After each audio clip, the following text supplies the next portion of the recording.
Hello, Uh, everyone. Oh, welcome to the Flat Pack Show, episode 69. Oh, well, I mean, I guess we do Oh, have the right person on for episode 69, don't we? yeah, we do. absolutely. The stars have aligned. Fate is in our favor. So I'm your host, Flatmeister. We have Switchpoint with us. Hello, hello. Hey, Switch. We missed you last week, didn't we?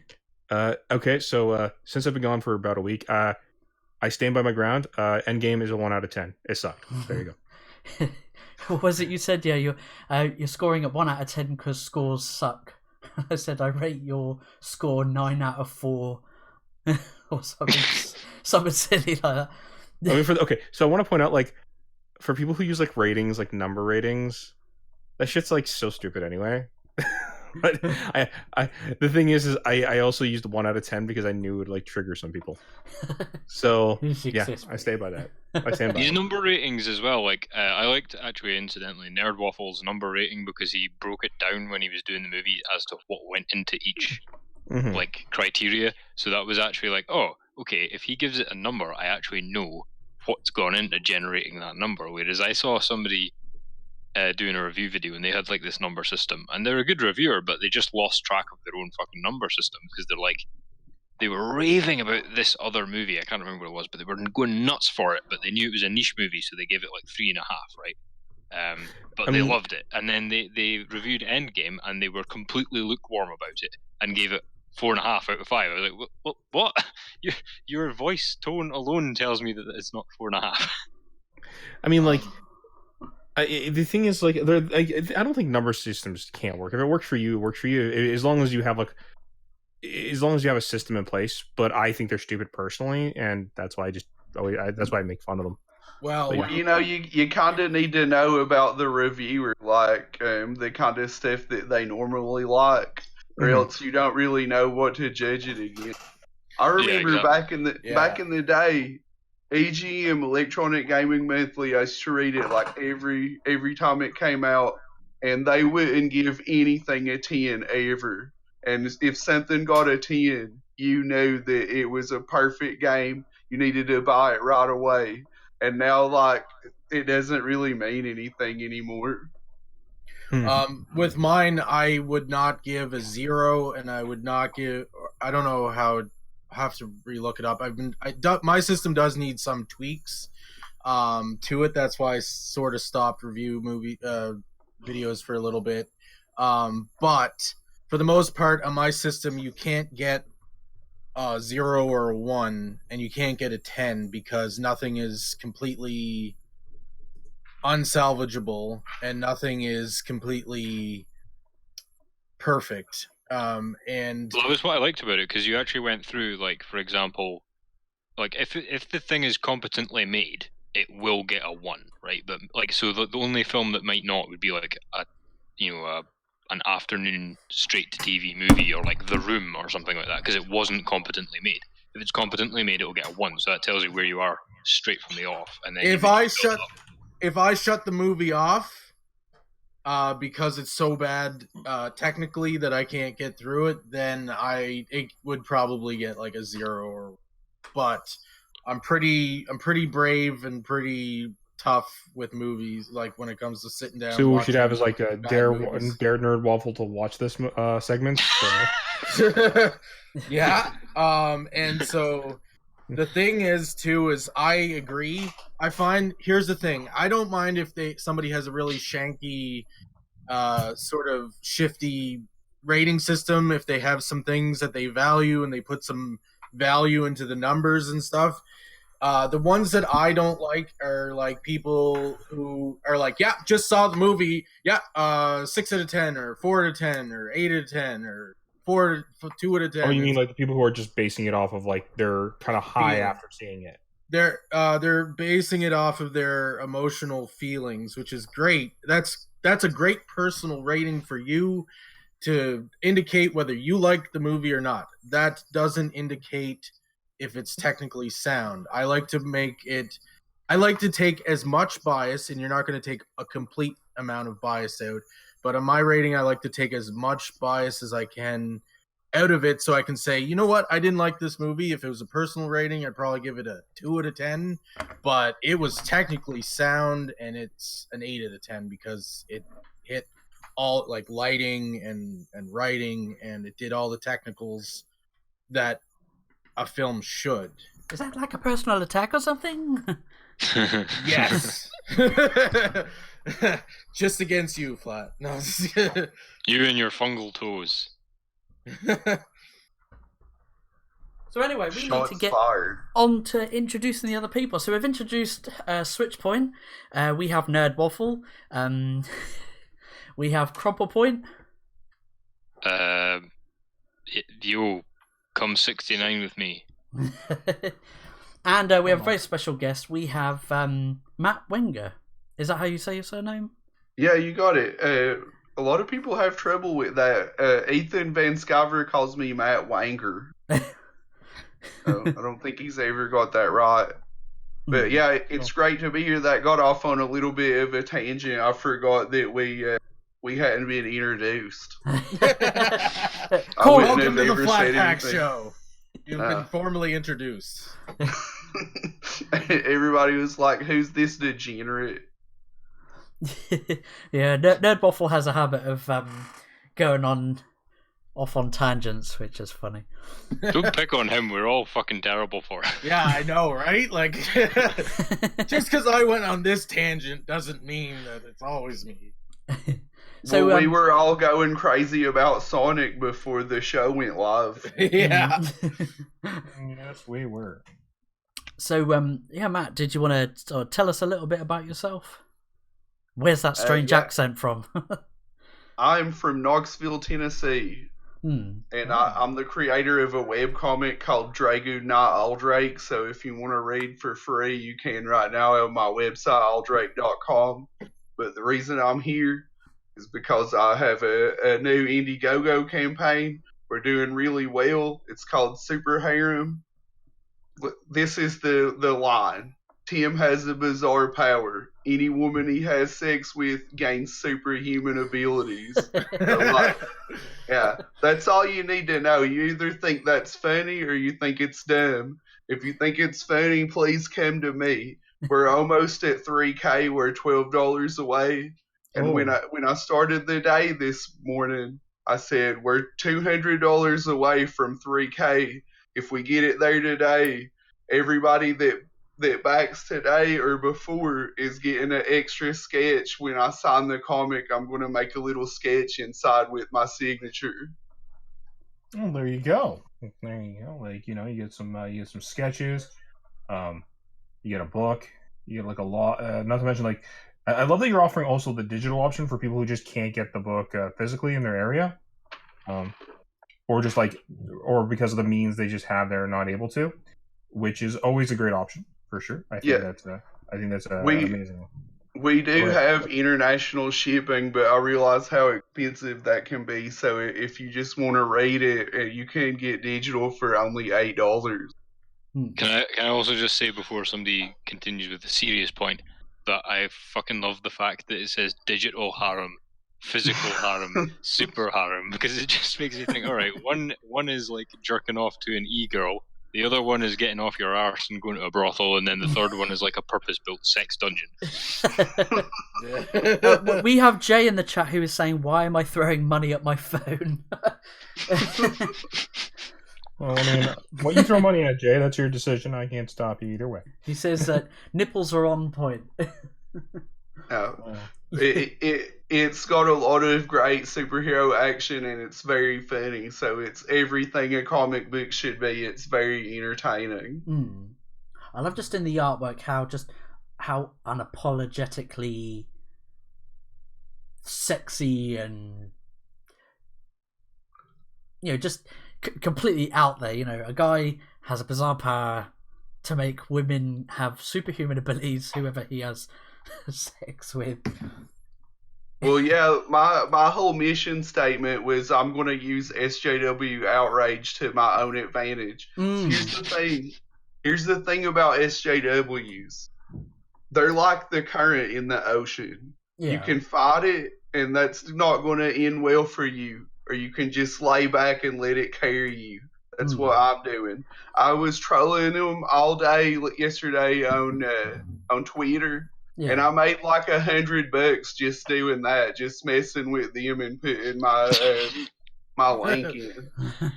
See, the thing I like about this though is that it's innocent. It's not. It's like you're doing that, but you're not. You're not writing, you know, Donald Trump is Captain America the novel. Like you're not doing the same thing as them. You're actually you're using it against them. Like you're doing this like SJW jiu-jitsu, but you're not doing the same thing as them. So I really like that. And really, this is something I was talking about on John Malin. I actually started this as a webcomic like 10 years ago.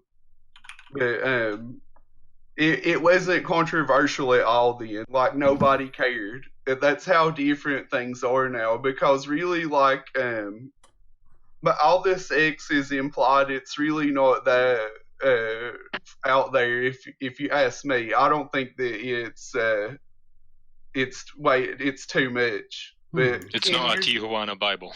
Yeah, 10 years ago, nobody was outraged, but now they're losing their mind over. There was actually, it was just before we went live, actually, there was a guy on Twitter, here we go, it's up on this Ray Cornwell guy. He goes, just remember the only reason that people like Donald DeLay and others of Comicsgate ilk get away with their scams and harassment is because at IndieGoGo lets them monetize their hate operations. Hashtag say no to IndieGoGo and maybe just maybe this shit stops. And so someone responded saying, how can they be scams if products are delivered and clearly what the customer ordered?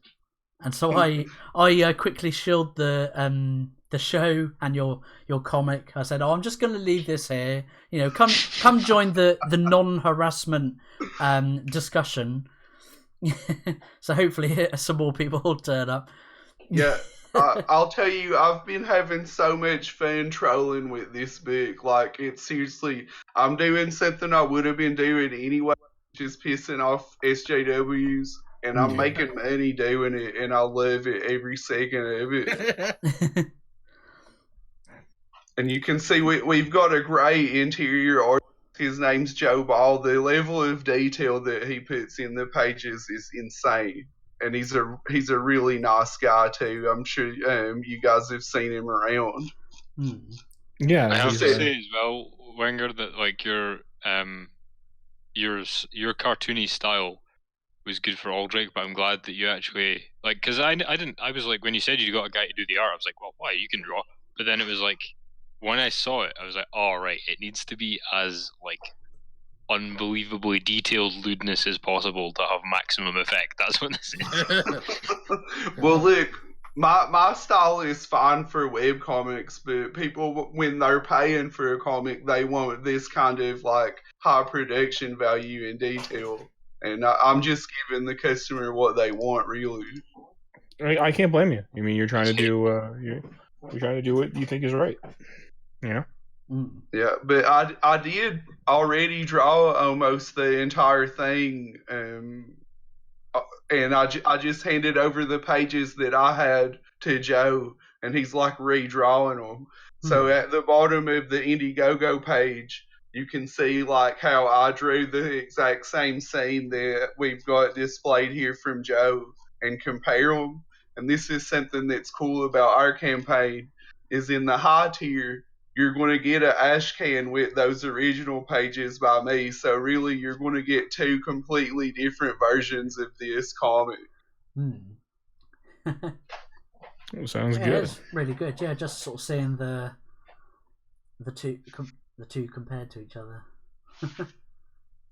Yeah, I think that our high tier has a lot of value. At $75, you get the ash can, and you're going to get a custom sketch by Joe, like any of the main characters that you want, he'll draw it for you, and it'll be a hand-drawn sketch delivered straight to you.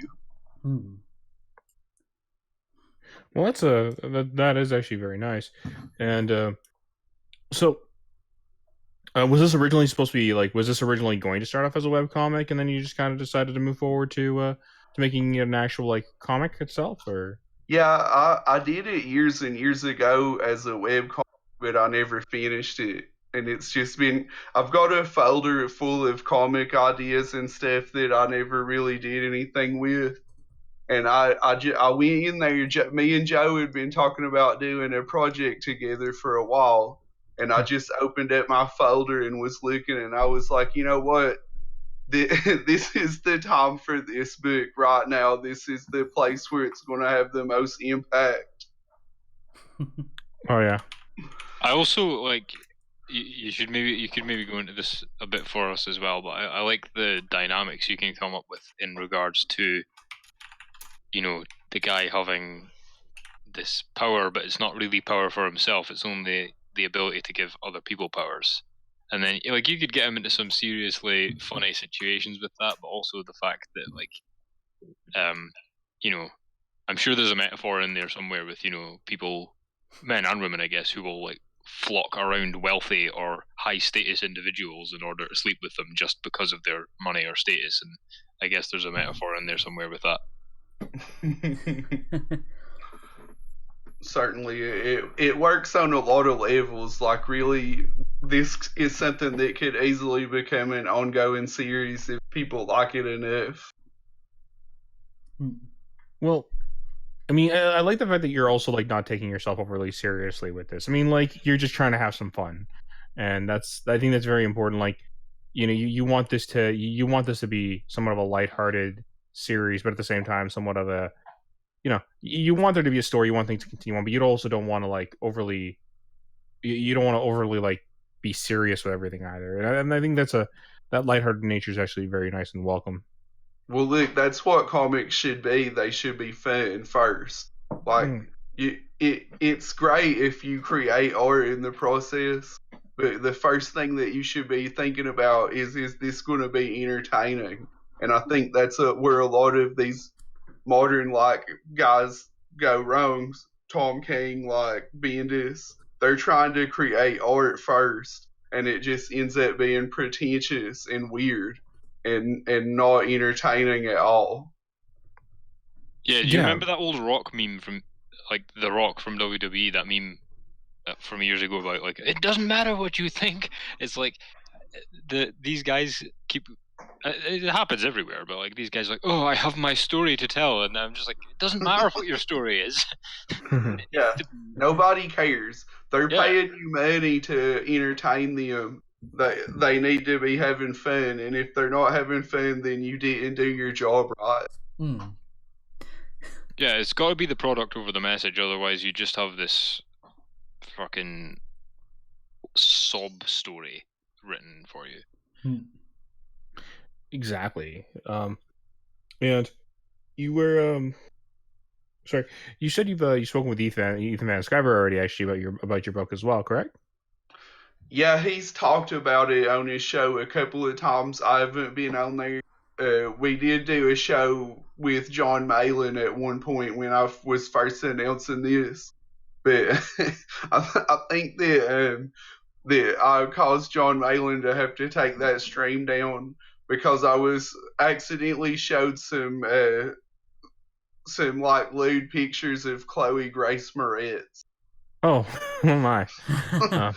I was trying to show there was this weird picture like these paparazzi were taking pictures of her in the mall, and like she has this shocked look on her face, and apparently if you Google her even with safe search you get porn, so that's something that people should be warned about, I guess. This sounds like something to be warned about. Now, actually, if Jay in the chat could go and test this for us very quickly.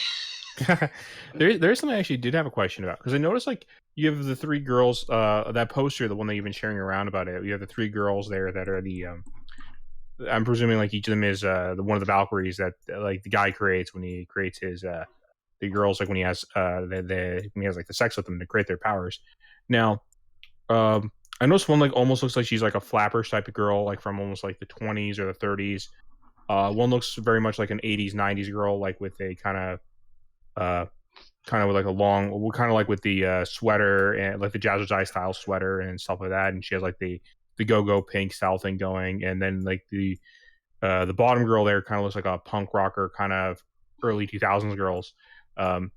Was that kind of like an intentional kind of idea that like this is going to be going through generations, or is that just kind of me just noticing things that are not actually going on? Yeah, that's not intentional, but if you want to read stuff into it and make it more important than it is, that's fine. That's fair. No, I was just pointing out something that kind of intrigued me more than anything, because I like they're very distinct in their designs and the way they look, right? So the girl in the sweater on the bench, that's Sophie. So the main character, Tim, his first love was Sophie. So whenever that she figured out that he's given her these powers, that's when she took on the role of this superhero called the Valkyrie. okay. And then later they find out that the powers actually come from hell, and whenever you use them, it leaves the door open, and sometimes these giant demon monsters come out. So, in a panic, realizing that what she had been doing, like trying to do good as this superhero, was actually like bringing in the monsters that she's been fighting, she left him. And he's been depressed ever since because she's just seriously the love of his life. So he finally goes out. He goes to a party at his friend's house, and that's where he meets Journey, is the girl in the front, the punk rock looking girl. She's like this just crazy trashy chick, and they get drunk and hook up, and then she realizes she has the same powers as the Valkyrie, and he explains everything to her. And then, because the Journey doesn't really care, she thinks it would be cool to fight these giant monsters, and that's where the conflict comes in. Is he's kind of stuck with her now, and that she's going to use the powers just to purposely summon these monsters for her own entertainment. Okay. And the girl in the back is Ashley, where she's kind of a mystery. I don't want to get too much into her because she only shows up at the very end of. Okay, I mean, she shows up at the end of book 1, so okay, well, kind of like somebody to look forward to see how her connection to the story works then. Nope. Is Wenger still there with us, or? I think yeah, you're still here. Yeah. Okay. Sorry.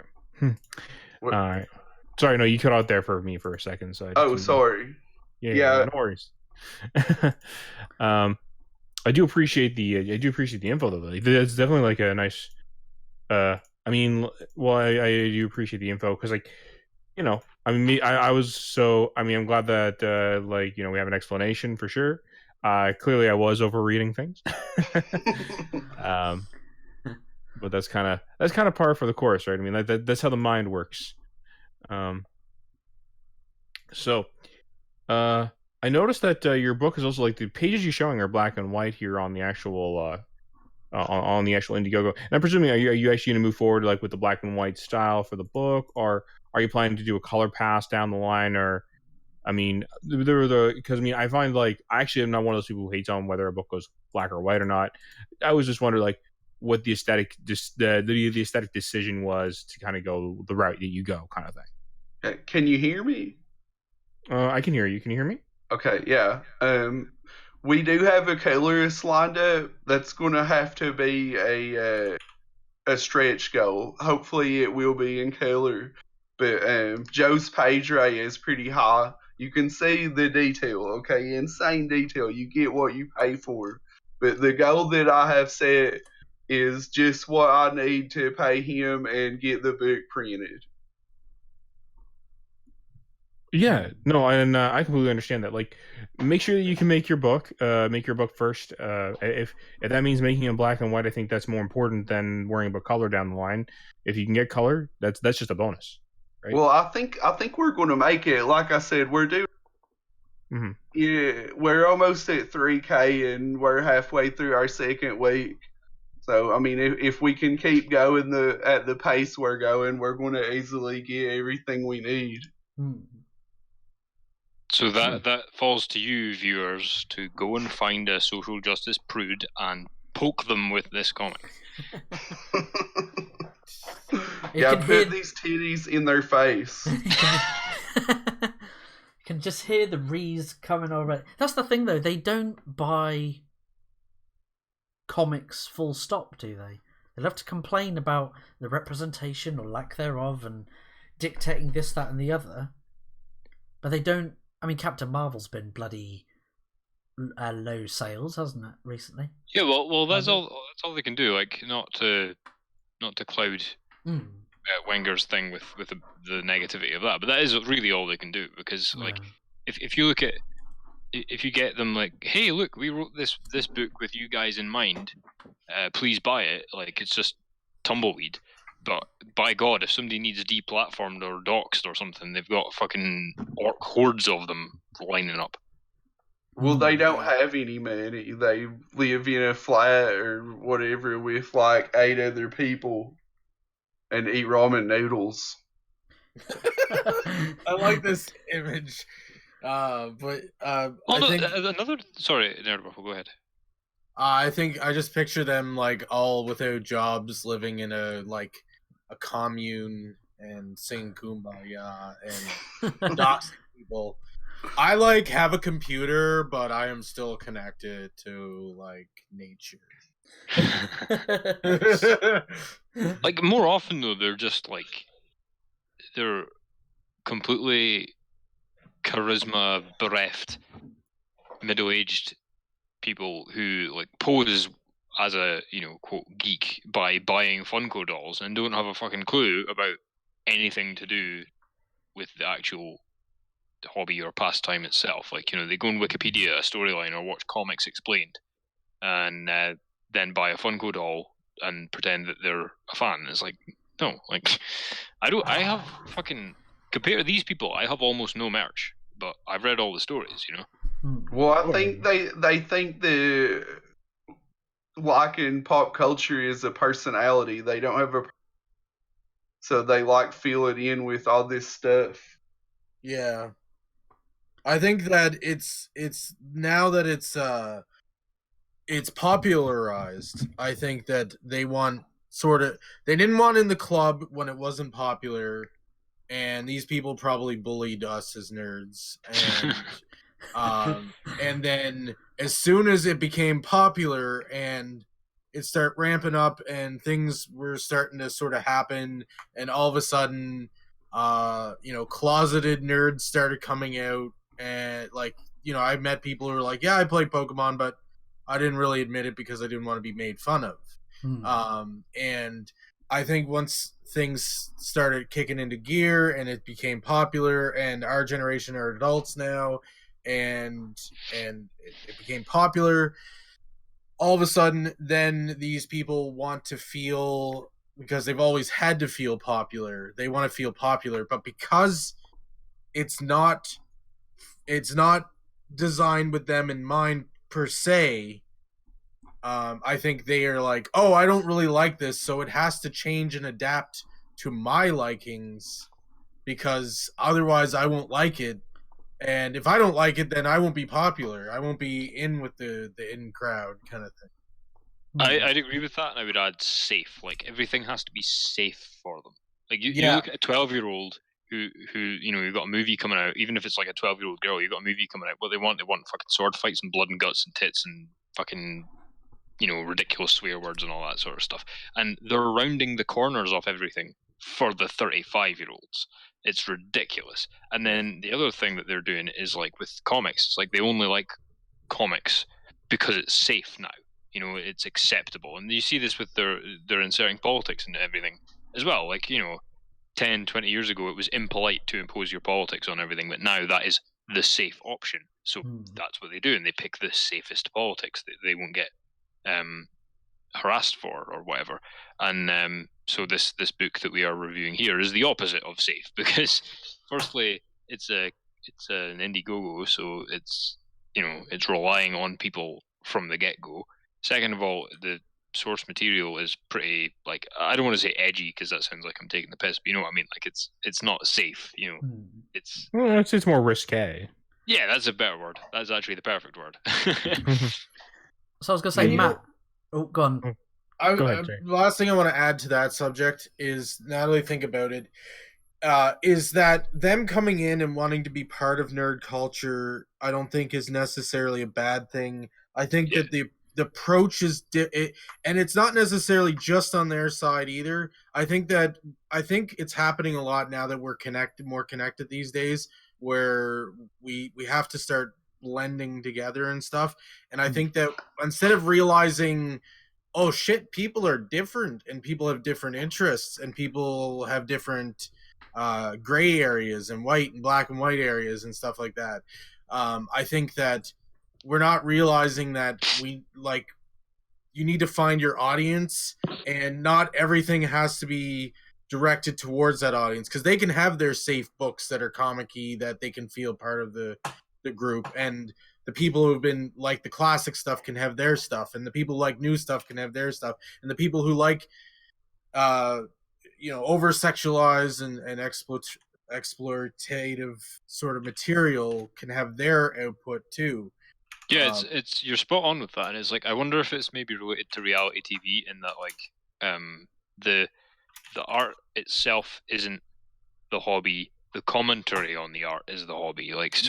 With you see the same thing no matter where you look, because on the one hand you've got this lot like, oh, I want everything cling filmed and bubble wrapped and suited to my preferences, and then you go and look in the other direction, and it's like you've got all these people going, oh my god, I can't stand the way they've made Spider-Man and SGW. It's like, you've never read a Spider-Man comic in your fucking life. You're just here for the drama. Fuck off. You're just hopping on the drama bandwagon. I mean, this is how like this is the thing about movies too, is if you look at and people don't realize this either about movies, is because they all lump them into kids movies. But if you look at movies, you have your kids movies, and then you have your family movies, and they could do the same thing with a lot of things, video games and comic books and even movies, because they're straying away from that. But you could have your family movies where, yes, they're mainly for kids, but adults will enjoy them too. Or you could have your flat out, this is a kids movie, this is a comic for kids, like it's Timmy the Tooth, the comic kind of thing. Super Harem coming to Cartoon Network. Super Harem, Super Harem Kids Edition. And they're all wearing sweaters. Really it's all about like the internet gives everybody an equal voice.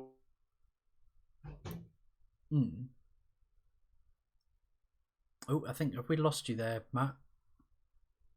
I think we lost him for a second. I think, yeah, you. Can you hear us, Matt? Oh. Uh-oh. He's been cut off for wrong think. We'll need to fill the airtime while he writes himself. The flat pack has now been infected in our SJW. I think the thing that's really bothered me is the lack of risk recently with a lot of things. Like, I get doing like the same thing or doing something similar to what you're used to doing because of the because like it's the safe thing. It's the proven work like it works, and it will get you most of the general audiences, and I get that. And by all means, for people who enjoy it, I'm glad they have a good time with it. But for me, I've gotten bored of it. I've gotten like, there's certain tropes that like they try to purposely ignore nowadays, in favor of like, oh well, it has to be a specific way now. As an example, like in a lot of movies, like the hero never has that one-on-one fight with like the big villain anymore these days, I noticed. Yeah. Like the actual, the no holds barred one-on-one, like, that kind of like that nice clincher moment of like that hero lost that first time, and now it's just like this now big fight. It's the two of them. Like now it's a lot of the times it's like, oh no, his friends came and helped him, or it's something happens, so the fight doesn't have to happen, yada yada. Like they'll just come up with some excuse just to ignore that trope nowadays because I think they're afraid of it being called a trope. And I'm like, but no, that's the moment. That's the moment fans want. That is the hype up moment you're supposed to build up to in your movie. That is the moment that as a person who's read comics, who's read manga, who's read anime, who's followed cartoons and TV shows, like that is like literally that is what the penultimate climax is supposed to lead to. Yeah, or other things, because like it doesn't necessarily have to be exactly that, but there has to be character development of some sort throughout the movie. That's what the movie or comic or anything. That's what any story should be about. Is about the sort of the journey kind of thing. And I think that a lot of movies and TV, a lot of media will say, I find that it's not about the journey anymore. It's about the taking part. It's about the beginning and the end and the cool parts, and it's not about the destination. It's the journey, is what you meant, wasn't it? Yeah, I mean the destination is important, but I think that the thing but the destination doesn't feel like it's worth it if the journey if you're not in for the ride of the journey. Yeah. And so like that's why I thought it was hilarious when this week Ryan Johnson was like, ha, and I'm sorry if I spoil Game of Thrones for anybody, but it's been a couple weeks now. Like he's like, oh yeah, look, haha, you guys aren't complaining about Arya or whatever, killing the Night King. And I'm like, I responded to him on Twitter and I was like, Arya has had 8 seasons where she's gotten the shit kicked out of her. She was punished. Dwindling. She was punished for her own selfish revenge rather than having discipline within the many-faced assassin order. Yeah, she was punished by being blinded, having her sight taken away. She had to put up with the Hound, who was kind of a jackass. Like, but that's the point. Is that I'm like, okay, so Ryan Johnson, they did something you tried to do, but they actually succeeded at it. They made a female character take out the main bad guy and do it effectively with everything that she has learned over the course of the story. Yeah. Hey, can you hear me now? Yeah, man. You cut off suddenly, and my internet just dropped. I didn't have any signal at all. I'm sorry to hear that. Yeah, it happens. I don't know what it is. Like it spotty where I'm at. I got on my phone. My data works better than my Wi-Fi. I was going to ask quickly because we were talking about character development ish there. What can you tell us about Tim and his friends and his super penis? Tim is like this everyday guy. So it's kind of a spoof on the harem anime genre a little bit. And so if you're familiar with that at all, you know the main character is always this really bland character so that you're supposed to like put yourself in that role, and it's like a fantasy. But for him, because it's like a 90s sexy comedy, almost like a something about Mary or something. You could think of him as kind of like Ben Stiller's character in that movie. He's just like this kind of like everyday guy, but maybe he's a little low T, like not like really, not the coolest dude around.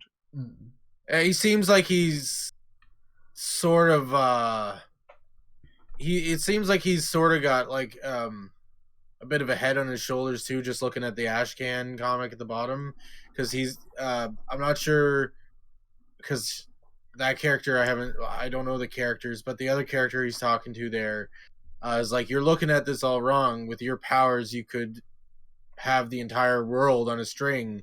And he's just like, yeah, power always comes at a price, and this one is too expensive, sort of thing. And I'm like, yeah, he seems to have a bit of a head on his shoulders too, kind of thing, you know.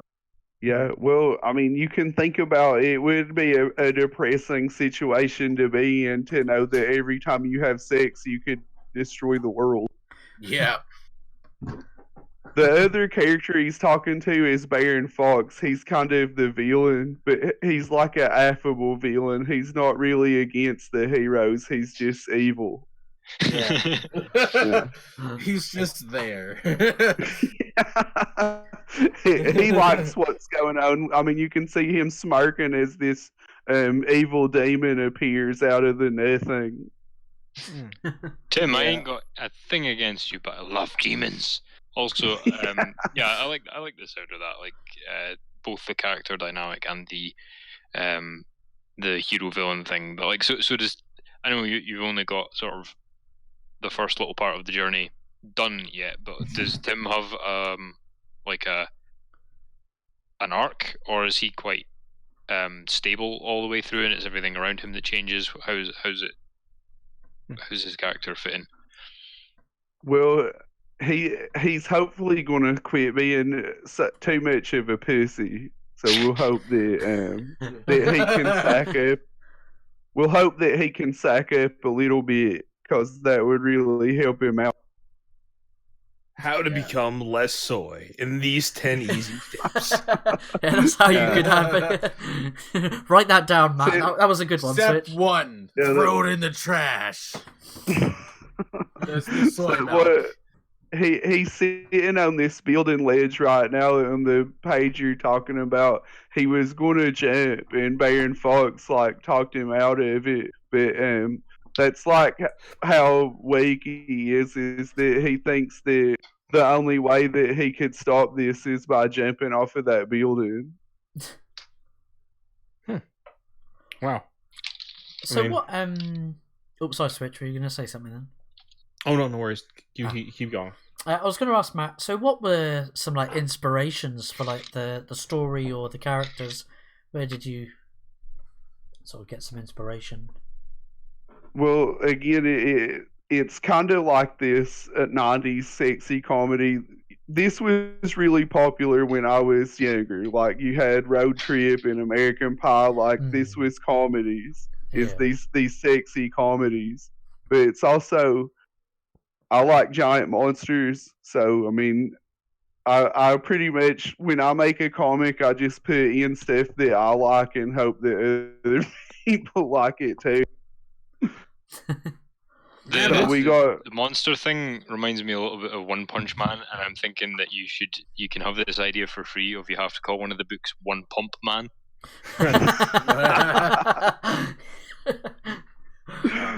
That's pretty good. We can probably use that somewhere. I'll give you a credit. Yeah. There you go. So, One Pump Man. We also need a downloadable ringtone of Flatmeister shouting "Super Penis." Yeah, someone will have to timestamp it and. So if someone were to come up to you and said, "Hey, I'm looking to make a comic book," what's the one thing that you would say to them as advice, kind of thing? So, like, if I was giving somebody just starting out advice, Yeah, if just maybe you don't know what stage they're at or whatever, but they come up to you and say, "Oh wow, I really love your comic. I'm looking at doing my own comic. What kind of advice would you give me? What would you tell them?" well, I think the one thing that you're always going to hear that people don't want to hear is practice, because that's really the most important thing. There's basically two important things that you need to be really good at something, and practice is about 70% of it, and then the other 30% is natural talent. But the good thing about practice is that anybody can get it. The bad thing is that natural talent is something that you have or you don't. But it's a smaller percentage. You can make it on that practice. Look at Patrick Zurcher. No natural talent. His shit looks like something that you read in your airplane seat, but he's working at DC. You can do it, no matter who you are, if you have the practice. And if you have the right social alignments. Well, it's an open market now. Yeah. You go on Twitter, build an audience, build a base. If you want to make a comic, you can. There's really nothing that's stopping you. You just have to put the time in. I mean, that's why I really enjoy doing this show every week with the help from Switchpoint, Nerdwaffle, and Crumblepoint. You know, the guys have been fabulous. We've been doing this for a year now, Matt, and so this past few, 2 months has it been? 2 or 3 months? We've been having guests on, and so we've come across so many indie creators within Comicsgate, or within sort of writing communities and things. It's been fabulous seeing all of these different projects getting their funding, being successful, and yes, it's great. It's great. We're glad that we're glad that we can at least shed some light on the other groups that are out there making projects, and I think that's important, because it's like we're showing that we are showing that that there's people putting their money where their mouth is and saying, yeah, okay, well, if you won't make it, then we will. You know what I mean? And that's I think that's very important to show. There's one thing I was wanting to point out. Well, two things actually, but the first thing is that these current comic pros are following all the steps that Wenger says. It is a secret to success. The problem with these people is that they are adding steps onto the end, such as insult said fan base and insert stuff that is nothing to do with comics into your following and force them to watch it. And those are extra steps. If you follow Wenger's advice, you will succeed. But the other thing about the IndieGoGo thing is I'm glad that we've been able to do this purely because, as we were kind of talking about earlier, a lot of people are kind of jumping on this bandwagon of using there's all these Kickstarts and stuff popping up just because of the YouTube phenomenon, and I feel that a lot of the people who are genuinely, honestly wanting to make a good comic are getting either criticized unfairly or not heard at all because of this fad that's happened. And so I'm really happy that we've been able to find a bunch of people that are genuinely enjoying what they do and get the word out. You can't fake sincerity. People know if you're sincere or not. So, I mean, you're not going to get too far if you're just cynically doing it to try to scam people. You're going to get found out, and then you're going to have to move on to something else. It really is true. If you're not doing things with the proper with the actual sincerity that's required, or if you don't actually believe in the product you're making, and I can think of a few people. I'm not going to name any names because I'm not going to be that person. But yes, you will definitely you'll be found out. You'll be that person that people will know. You'll be that, you'll be made an example of, I think.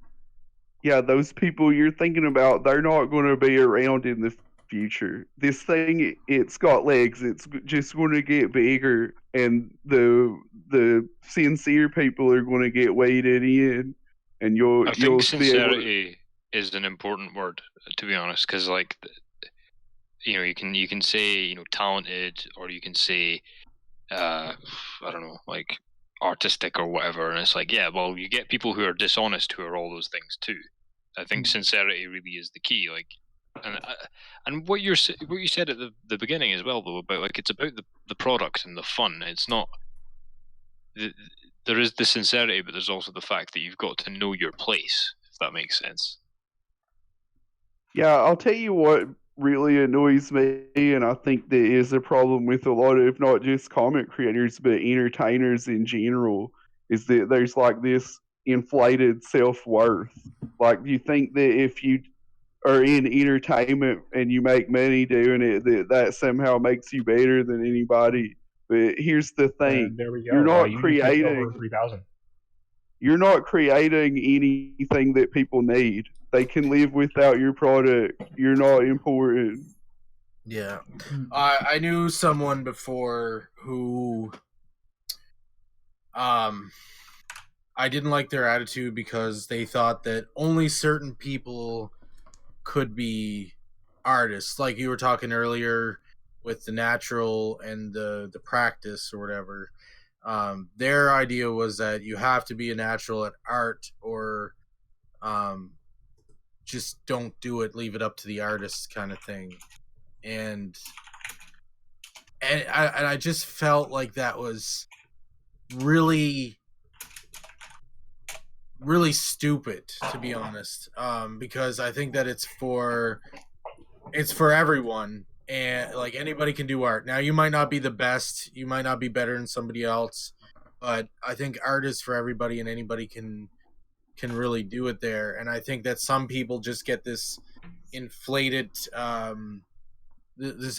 ego on them that only certain people can do it because they're special. And, that's as inaccurate as it is hilarious. I can't believe.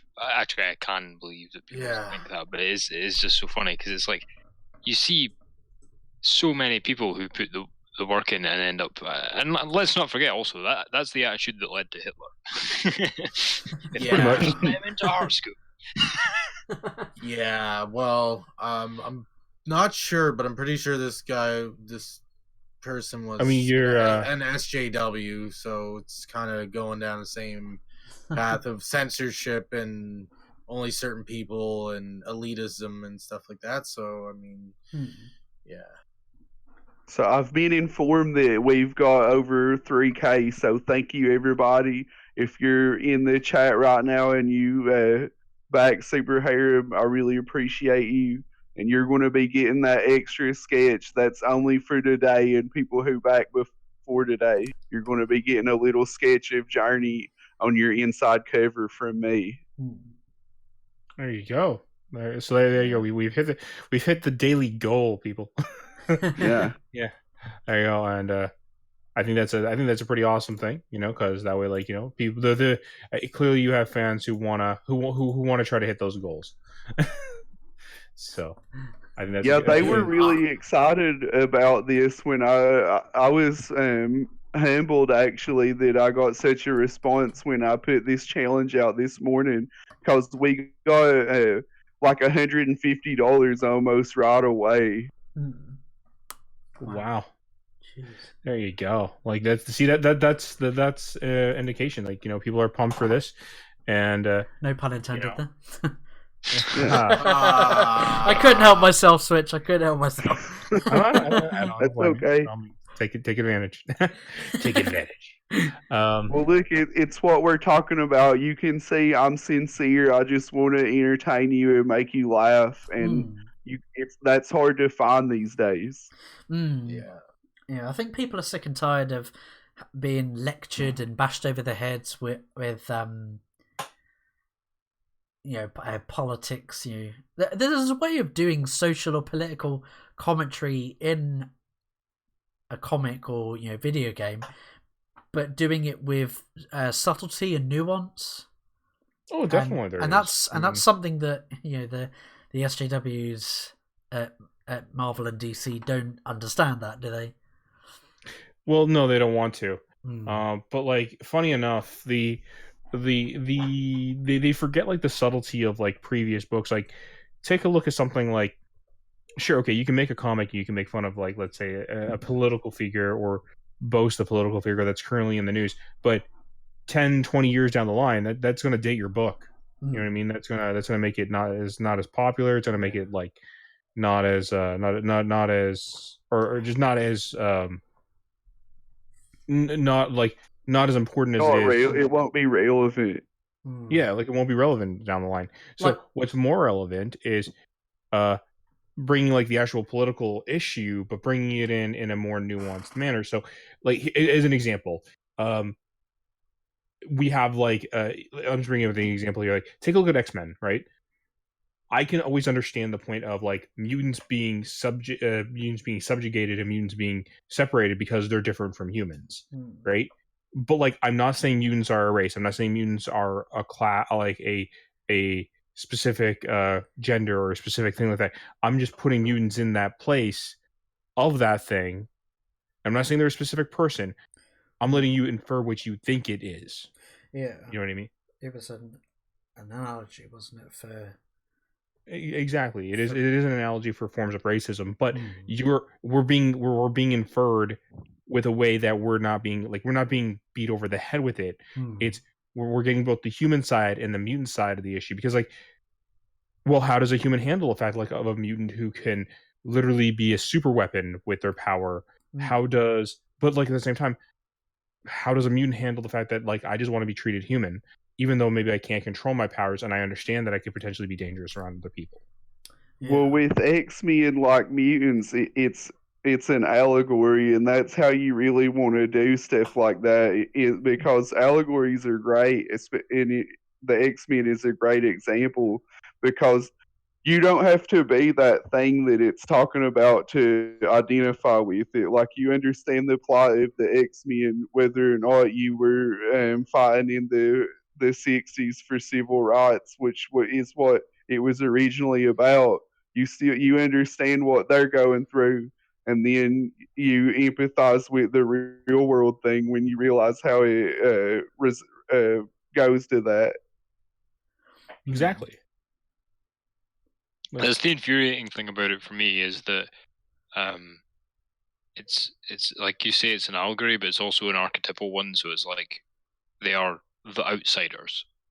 You know, it's like that's fairly broad. You can't just, the fact that these people always try and reduce it to one issue is just dishonest of them, or really, really thick. I don't know which it is.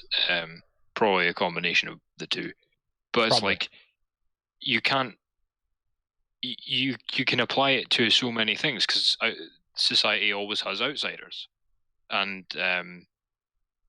anybody can relate to it. That's the whole point, because everybody has at some point been an outsider, and even if it's like only a passing feeling, you can still relate to it. You know, you see people going on about more racism. It's like it applies to mental health stuff. It applies to like people who are just have any kind of genetic difference at birth, but it also has the racism applications. It also has like political applications. If you're like maybe some kind of, I don't know, persecuted minority. Like, I just read something about China earlier, and they go around persecuting all these minorities in their country so they could read the X-Men and get some of that. Like, you've got all these different categories. So to just say it's just about race is so obtuse and so like narrow visioned. Yeah. I think that I think everybody in life has struggles. Yeah, I'll admit some of them, there may be some truth to, some people may have gone through more over history and maybe it's reflecting now, but at the same time, are we really to say, well, these people had it rough and that's fair, but because you didn't really have it, like the people that you come from or whatever, or place you come from, didn't have it rough, that means that you must not have it rough, and that's okay by us. It's like, no, everybody has really shitty days, and we need to treat people like human beings and not segregate people. We need to all work together as humans. Yeah, well, it's wish fulfillment as well. It's like it's wish fulfillment, but also a cautionary tale. Like, depending, because it doesn't even have to be a social thing of being the outsider. It could even just be that thing of like, oh, what if this great strength I had was also a source of weakness in other ways? Or what if this massive weakness I have is a huge strength in a certain way? You don't even need other social like, you could have somebody in a solitary confinement prison their whole life and they'll still get something out of it. Like, that's why it's important. But maybe not with Super Harem. They might have other ideas if they came across that in a solitary confinement prison, but other uses for that. That'd be a way to best out. Yeah. trade it for all the people's money. Oh yeah. So this is it going to be like was it a graphic novel, or is this like issue like several? Well, we're starting out. It'll be 48-page graphic novel, and it'll have to be 2 volumes. But if we get all our stretch goals, I'm going to double the pages, and you're going to get a complete story. So hopefully, we get everything we need. You're going to get twice the content for the money that you paid. I was just scrolling through the page. Zero Cool says I want that as a wall poster. I think he means you do get a mini poster of that, or that's by Carlo Rowe, who does Deathsworn, and he's very good. If you want to see more of his stuff, Google Deathsworn. You'll find a lot of cool stuff. Oh yeah, he does have some amazing art. I was looking over his stuff right there, and it looks like he has his own like comic that he does, and you can actually get it off of his Etsy page, I think it was. Yeah, he's got 2 issues on Etsy. Yeah, so definitely. But yeah, everybody that has a physical tier is getting a poster of that already. That's one of the perks. Yeah. Zero. He was also asking, can you donate with Streamlabs? I'm not sure what he means. Is that Streamlabs? So we don't have Streamlabs set up on. We don't actually have Streamlabs set up on our for our stream. Streamlabs is a type of stream service that you can use. We actually do not have it set up, so I do apologize. But yes, we can. Like if you have Streamlabs up, they have a donation feature you can sign up for with through Streamlabs. So you get so it's similar to getting super chats, but like you get it through Streamlabs. Yeah, that's something that I've been sort of considering, like maybe not using OBS, maybe use or stream to various things. But yeah, thanks for the question there, Zero Cool. Jay was saying he thinks Zero Cool just wants to fap over the wall poster. I saw somebody saying that I sounded high. I'm not high. Let's go ahead. I think that was Jay as well, wasn't it? Yeah, I saw that. This is just how I sound. Yeah. He it's that I believe it's just that southern drawl that that you kind of just get from that area. That or Jay is just so off his fucking tits on booze that everybody sounds high at this point. And A to Zero Cool. I did have some beers earlier, but I don't think that I am still suffering from any alcohol. Oh, that's good. So if it gets successful, like what would you consider continuing the story on, doing another volume? Yeah, we have a bigger world of the Super Harem's based in. There's a lot of stuff you can do with it, and I'll go ahead and tell you guys, if you want to know what the world is like, imagine if Alex Jones was right about everything. What do you mean imagine? That's the world. That's the world that Super Harem is set in. The frogs are gay. The frogs are gay, and the Illuminati is running everything. So basically, the real world. No, I'm just joking. But yeah, we're living in clown world. Honk honk. We are in clown world, that's for sure. No argument there. We just don't have magic Spider-Man giant monsters, unfortunately. No, we do not. Speak for yourself. Oh shoot. Yeah, but that got us at 40%, so that's pretty good. We've still got 20 days left. I'm pretty sure that we're going to at least get that color, I would say, at the pace we're going.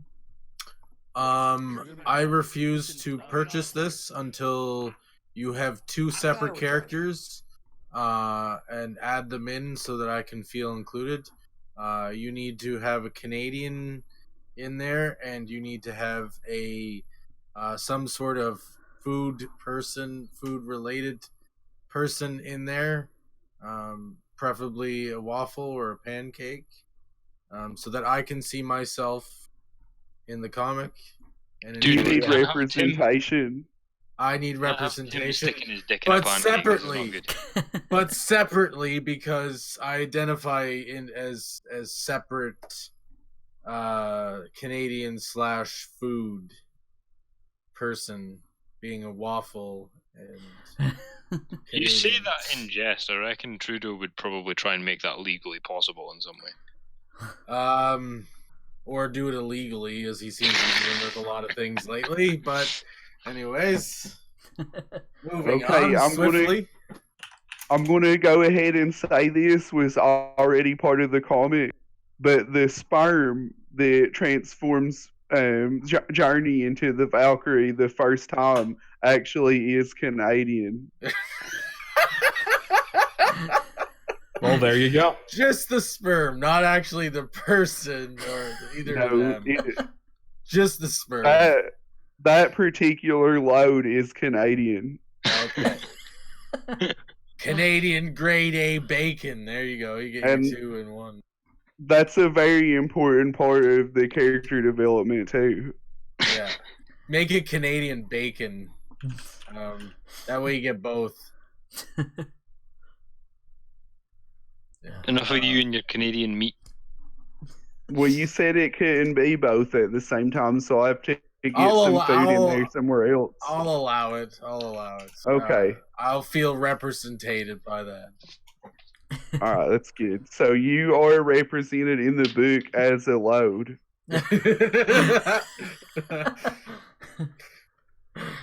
Good to know. One of the tier rewards. You'll get a cameo in the comic. You'll get proper representation. So everybody listen right now. You know that wad of jizz is named Nerd Waffle. I demand royalties and no, but yeah, this looks actually pretty awesome. This campaign. Appreciate you. If they were to do a live action adaptation, who would you have cast for Tim and for the 3 girls on this main picture like journey? And can I make a suggestion? Ben Stiller and the 3 girls from Charlie's Angels. Because then you get what's her name from There's Something About Mary in there too. Oh, Cameron you Diaz. get Cameron Diaz back. Well, Ben Stiller's kind of ripped now, though. He doesn't really look much like a weenie anymore. So what you're saying is Ben Stiller needs to play Blue Beetle. Yes, that's exactly what he's saying. Seriously, though, look at him in Tropic Thunder. He's pretty big. Yeah. I'm a dude disguised as a dude, pretending to be another dude. They had Robert Downey Jr.'s head on Black Panther, like his head from Tropic Thunder. What do you mean, you Wakanda people?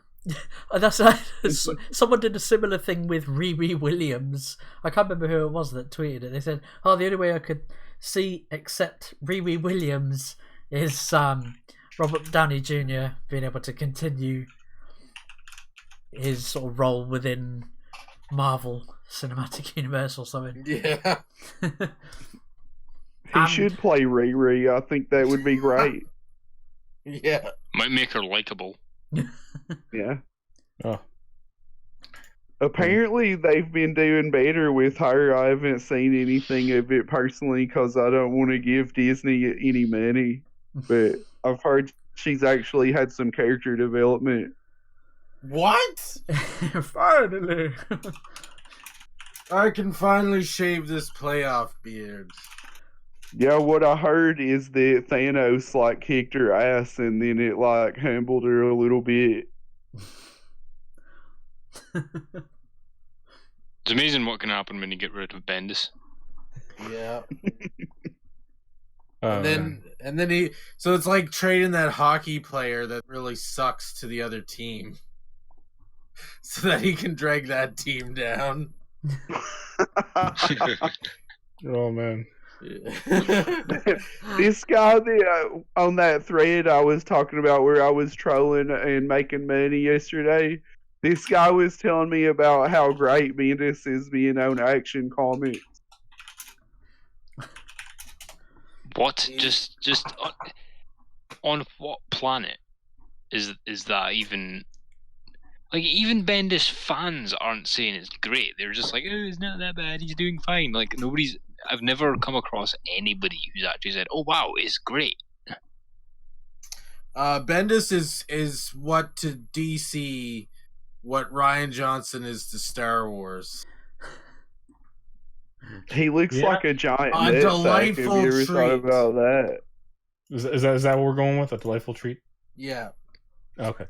Beautiful. Beautiful. It's beautiful.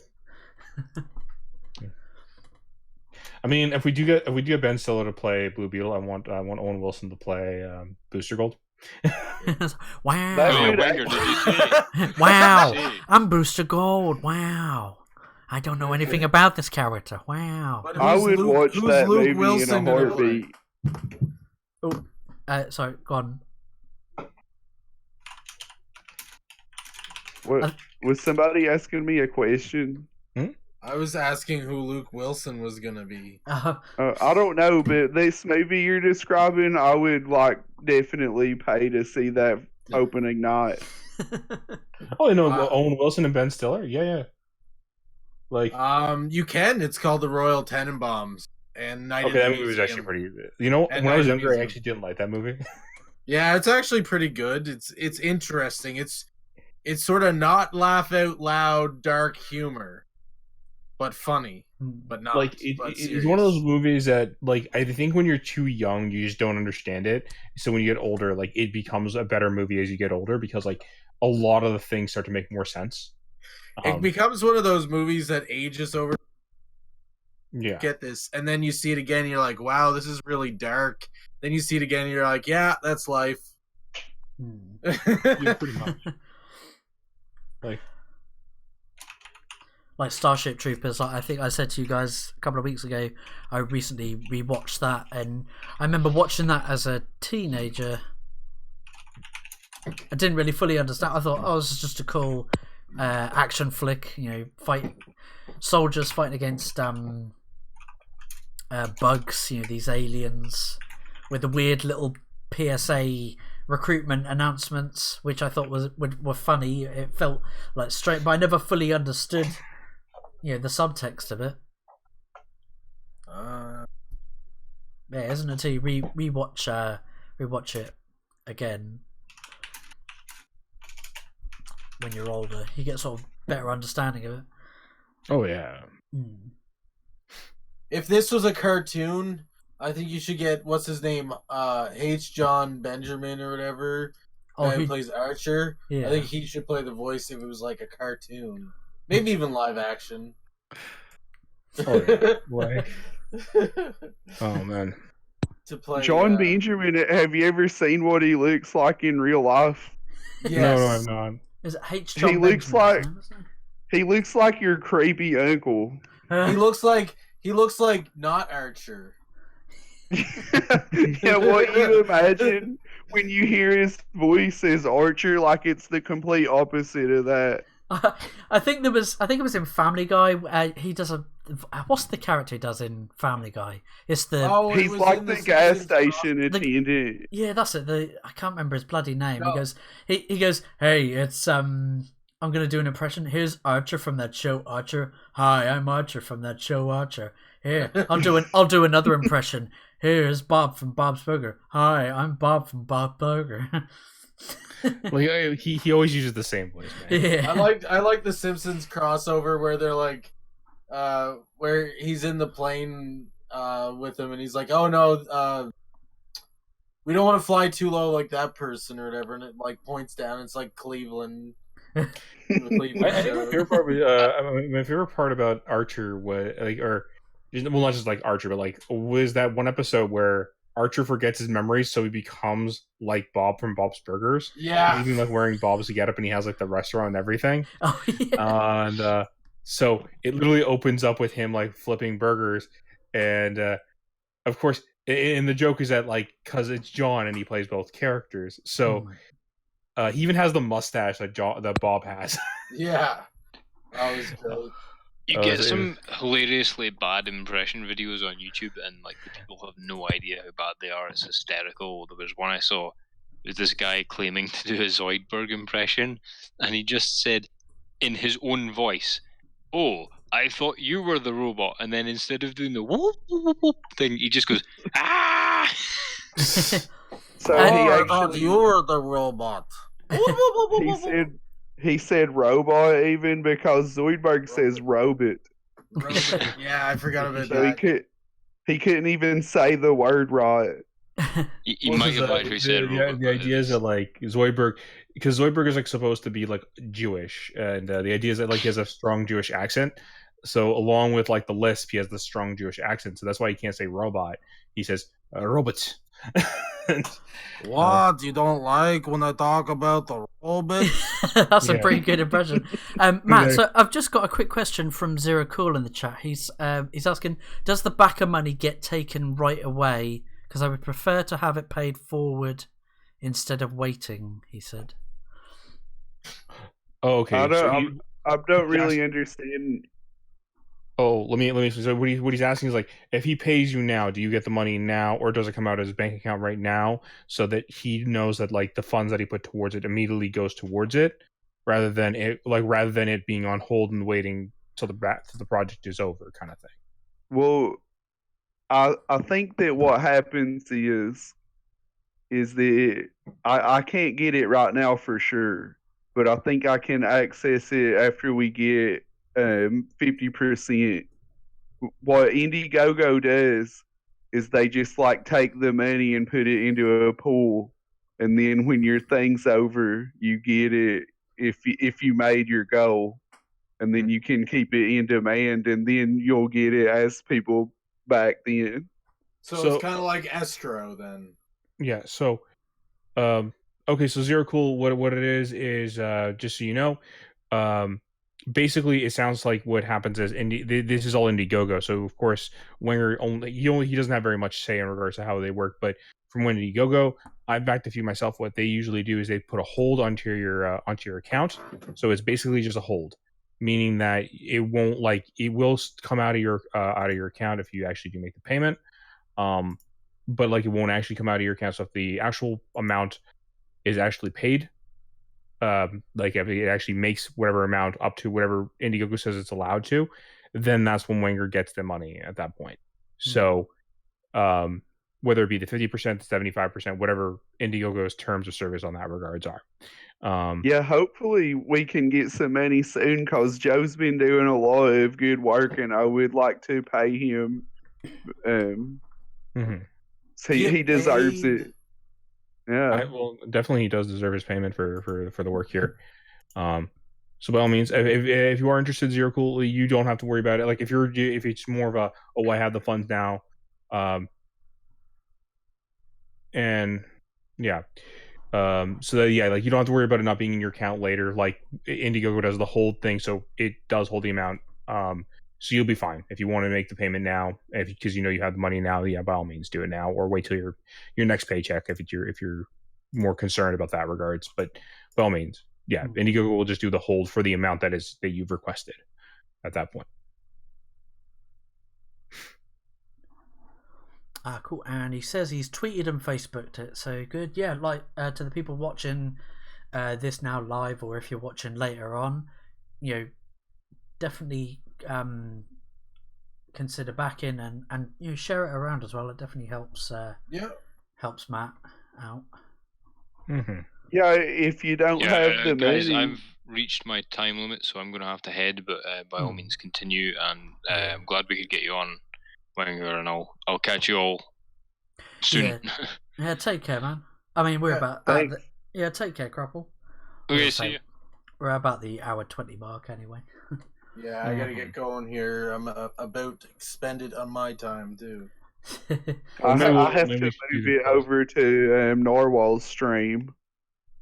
Well, how we do the closing words then? We'll Yep. we'll head on out, and then that way everyone can you can get ready for your next stream, and we can. Everybody wins and dies. Oh shoot! I mean, So- wins. Yeah. Okay. So if you know what for Wenger, I'll let you. I think this is the best way to kind of like end it out. If you were to sell this book, like let's say you're doing your elevator pitch to sell this book to some person who just like let's say come in at the last minute of the stream. Oh, how would you sell it to him? Well, look, it's what I said earlier. It's a simple idea. You get what it's about with this one sentence. Tim has a bizarre power. Any woman he has sex with gains superhuman abilities. So right away, you either think that's funny or you think it's stupid. If you think it's funny, you should definitely back the book because you're going to laugh a lot. A whole lot.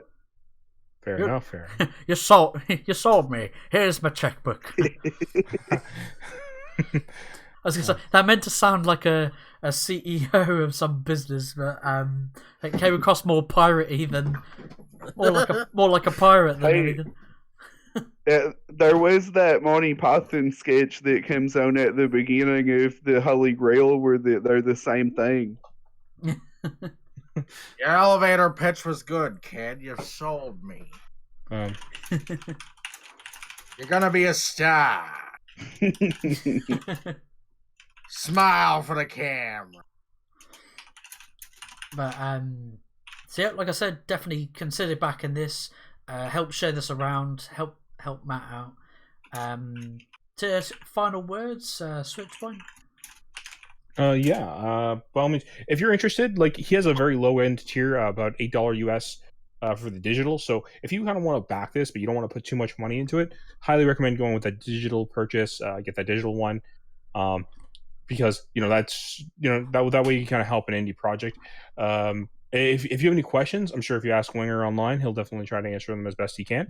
Not only Wenger, of course, asks his artists as well. They're both on Twitter, and I think they're on Facebook as well, right?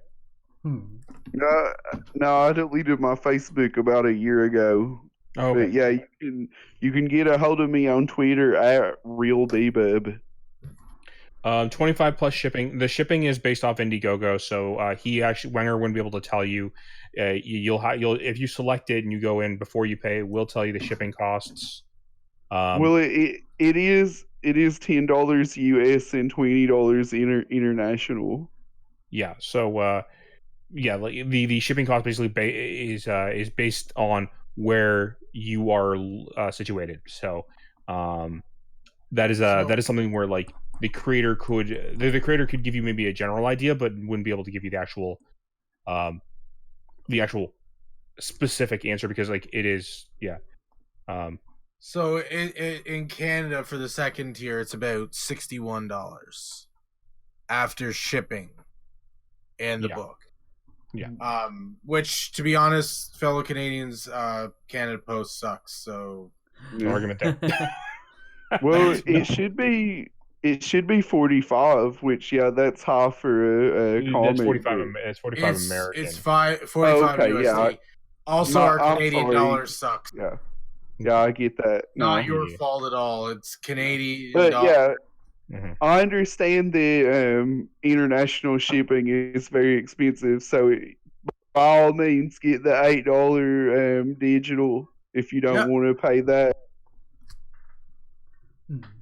Exactly. So all the details I put in the description of the video as well. No worries. And these are legitimate questions. You're not like again, Zero Cool. I know you're in Iowa. $10 is probably the expected shipping rate for your area. But like again, check with IndieGoGo because I don't want to give you the exact shipping price and be like, oh, that's exactly what it's going to be. Well, it is exactly $10 because it covers shipping and handling. Okay, does it? All right, that's good. I will be physically putting these into mailers. Okay, that's good. That's good to know. The only reason I bring that up is because I know that sometimes like some areas are also taxated on their shipping fees and stuff like that too. So that's why I never try to be. Your honestly best bet is to go to IndieGoGo and check this out, and you can get the links from all of our Twitter accounts. And if you have any questions and you're too shy or whatnot to reach out to the artist or to our guest here, Wenger, you can always reach out to myself or probably speak for the other Flat Pack members. Any of us would be happy to point you towards this. And like by all means, like we're not trying to hide any information from anyone who wants to buy the book. We're just trying to let you know, like that some places do get a little higher taxation than other areas. So we could say it's $10, but then this area has like a shipping fee tax that like IndieGoGo. The IndieGoGo only tells you about after you've made the purchase, kind of like not after you, like right before you make the purchase. And that's always good to say. Like again, you don't have to finalize the purchase until you've confirmed all the charges with IndieGoGo. And so they take care of that.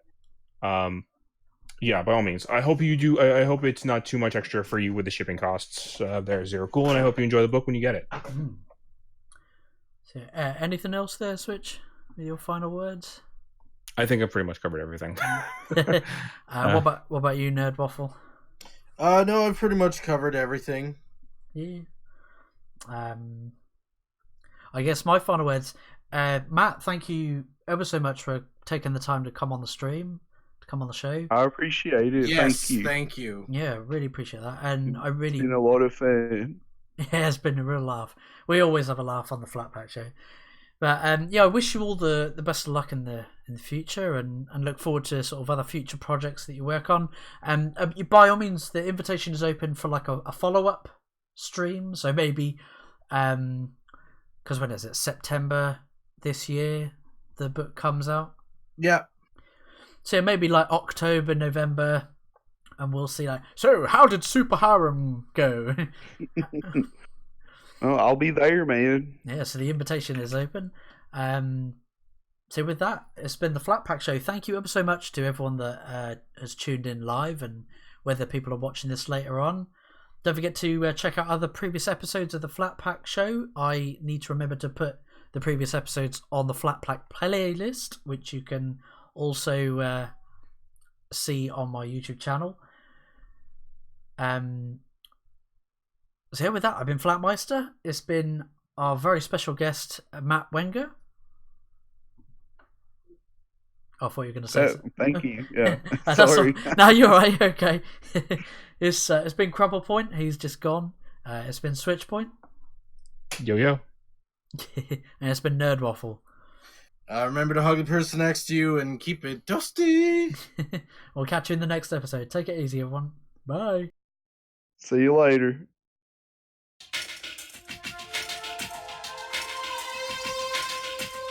All right.